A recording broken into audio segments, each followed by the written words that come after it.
మన హైదరాబాద్లో వచ్చేసి ఉస్మాన్గంజ్లో అల్లం వెల్లుల్లికి సంబంధించినటువంటిది అతి తక్కువ ధరలో మనకు దొరకడానికి ఛాన్స్ ఉంది. మీరు వెళ్ళి ఒక 10-20 రోజులు మీరు ఆ మార్కెట్ అంతా కొన్ని రోజులు మీరు దాని మీద రీసెర్చ్ చేయండి.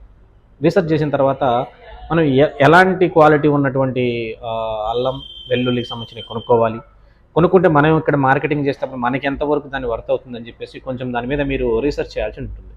అలా రీసెర్చ్ చేసిన తర్వాత ఒక 15,000 రూపాయలకి మీరు ఒక అల్లం వెల్లుల్లికి సంబంధించినట్టు తీసుకొచ్చుకొని మీరు ఇమ్మీడియట్గా ఇంటి దగ్గర నుంచే మీకు ఎటువంటి బయట మీకు సంబంధించినటువంటి గోడౌన్లు ఇవన్నీ అవసరం లేదండి. ఇంటి దగ్గర నుంచే ఈ బిజినెస్ని స్టార్ట్ చేయొచ్చు. మరి మార్కెటింగ్ కూడా ఆల్రెడీ మనం ముందు చెప్పుకున్నట్టుగానే ప్రతి కిరాణా షాప్కి అవసరమవుతుంది, ప్రతి సూపర్ మార్కెట్కి అవసరమవుతుంది, ప్రతి ఇంటికి కూడా అల్లం వెల్లుల్లి పేస్ట్ మీరు ఇంటికి వెళ్ళి మార్కెటింగ్ చేయొచ్చు, సూపర్ మార్కెట్కి మార్కెట్ చేయొచ్చు. మీరు చిన్న చిన్న కిరాణా షాపులకి వెళ్ళి ప్రతి ఇంటికి, అలా కాకుండా కిచెన్ సంబంధించినవి మనకు చికెన్ అవన్నీ అమ్ముతూ ఉంటారు కదా, అక్కడ కూడా మీరు ఇవి ఇచ్చి మార్కెట్